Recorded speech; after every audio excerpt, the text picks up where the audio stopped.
James Clear said, "You don't rise to the level of your goals, you fall to the level of your systems." Today we are talking about monthly resets and how to do them. And I have recently been doing them each month and kind of auditing myself. And I'm going to talk through how I do that. But I just want to say it has changed my life. And yes, I pretty much say that every time for everything, but auditing myself, being super ruthless with one, what I've been spending my time on, and two, if I want to spend my time on it, and then three, what I want in life, like how to be clear in life. But here's the part that I feel like is not touched on as much. If you don't check your goals, then how do you know what to even shoot for? Because that's been the main problem with me. Like, I have a vision on where I want to go in life. I know kind of what I want to do. I want to know who I want to hang out with, how I want to feel, but also I don't exactly know how to get there step by step, day by day, month by month. It was probably like 2 weeks ago. I was listening to a podcast by Dan Coe, and if you don't know who Dan Coe is, he is amazing. He gave me such a good direction on what goals actually do for you, because I have never been one to set goals and really ruthlessly like try and chase goals, I guess. Like, obviously I have things I want, but I don't set goals and do the whole intention thing. But he told me something that I loved. He said goals aren't necessarily for actually hitting the goal, they are for clarity. And that broke my brain in the best way, because ever since I started auditing my time, doing these monthly resets, even weekly resets, I'll actually sit with my husband and we will do a whole weekly reset. It has made the biggest difference in just overall clarity of my life. And if you are in your 20s, I'm sure you're going to relate to not exactly knowing what you want to do in this life. That's me pretty much every day, at least not every week, but goals are for clarity. But before we do that, I want to talk about the review, because before you can set a goal, you're going to want to go back to your last month and audit your time, like I've been saying. So this is where the review comes in. I think the review is even more important than the goals, but we will get to the goals in a second. This is what I love to do. I love to do this monthly review and ask these specific questions. You can write them down on a paper, you can do a journal, you can do your phone, you can do whatever, but it really is just to flesh out this last month. Talk about what worked, talk about what didn't work, and then move on with your life to bigger and better things, all right? I want to talk about what were your biggest wins?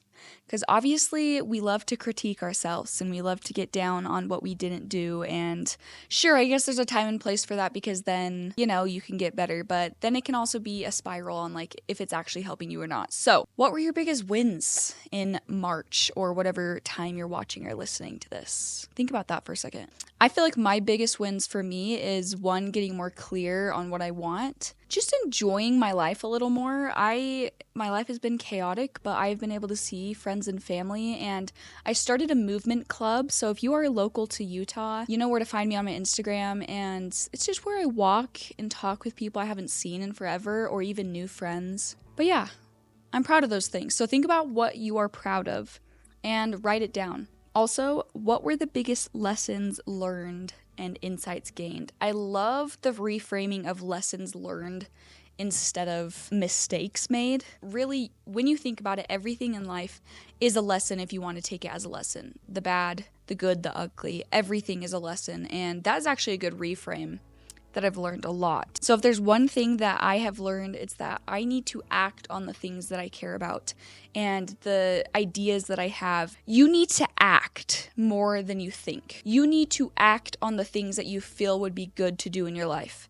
Because there are so many ideas and things that are given to you that you don't act on. And guess what happens? They're given to someone else. Someone else that will actually act on them. Honestly, like, that's what we're here to do, is act and create and do these things. And we all get stuck in our head so much, so often. And so that's my biggest lesson learned. I literally wrote down, act on it. Also, I have launched a newsletter, and no, I'm not going to bombard you with crap, okay? I'm not going to bombard you with a ton of stuff, but I have launched a newsletter called The Bright Side. Really, it's just more insights that I have from the conversations and the people that I meet, from things that I'm researching and learning along the way. So if you want to maybe subscribe to that, it'll be in my description. And I will have a freebie on my monthly reset for you guys. And it is how to do this monthly review yourself. You can print it off. You can print it off every month. I'm not going to go through all of these, so if you want to see everything, you know where to find it. But again, I love how it says like, what am I looking forward to now? And then lastly, how will I improve? I think that's pretty self-explanatory. So goal setting. I don't want to talk a ton about this because obviously I don't know a ton about it, but my mom is actually getting her PhD in performance psychology, and she talks a lot about goal setting. And what she talks about is kind of the SMART method. So if you don't know what that is, I will put it up here. It's specific, measurable, attainable. I'm not really sure. So a SMART method is a good method. But again, I used to get so stuck on like what goal I want because I didn't know what I wanted. And it's like, just put down some goals that you think will get you closer. And obviously, yes, try and achieve your goal, but put down these goals in terms of being more clear with what you want in life. Because as soon as I saw the goals that I put down, it's like, oh yeah, like why do I want this? You can almost dissect what that desire is and also why we desire it in the first place. Because there's some things that I have desired in the past that I'm like, oh, I put that down as a goal, but honestly, if I got that, would that actually make me happy? You want to have desires. Having desires is not bad. Having goals is not bad, but it's picking the right goal and the right desire. That's what matters the most, I think, at least. Okay, after I will do all this goal setting, all this reviewing, then I will get into cleaning. I don't want to talk to you guys a whole bunch about it, but truly, I have cleaned my house. It feels amazing to have a clean house, especially after I moved and have everything. I had everything everywhere. So cleaning is another big thing. I will just take a singular day. It's crazy when you take a singular day and dedicate it fully to cleaning and absolutely nothing else, like what you can actually accomplish. It reminds me of that law. What is it called? I think it's Parkinson's law, but I will have to look it up. However much time you set yourself for a task at hand is how much time it'll take, okay? So for me, I was like, okay, I don't care hell or high water. I'm going to clean my house in one day. And that's what happened because that's all I gave myself. But what I usually do, and I feel like what a lot of people usually do, is kind of clean here and there, split it up, get distracted, and then clean your house a little bit, scrub the floor, and then get distracted. And then it's like, it's a never ending, it's always like a mediocre mess, you know? There's always like something someplace. So anyways, it's nice to fully dedicate a day to cleaning. Okay, in terms of health, I am a certified personal trainer, for those of you who don't know. So my health goals actually for this month, it is starting to be summer very soon, which is crazy and a little scary. But my health goals are just to do more cardio, but cardio I like. I enjoy, okay? It's not out of punishment. So for me, I've actually been enjoying cycling. So I've been putting that more into my my weekly split. I've always wanted to become a better runner, and it has nothing to do with like how many calories you burn and whatever. So that is another thing. I want to be a better runner because I want to be a better runner.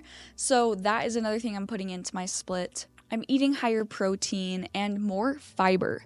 If you guys don't take anything else from this entire thing, an entire health space of nutrition, just focus on your protein and fiber, and I promise you, so many things will fall into place effortlessly. You will feel fuller. You'll feel more satisfied. Okay, that is it for this episode. I will link everything in the description below. Again, if you would like to join the Bright Side newsletter, you know where to find that. If you are watching this on YouTube, I'm sure one of these videos will teach you more things and we will connect more. And then this video was specifically recommended for you, which is probably a good thing. Until next time. Bye.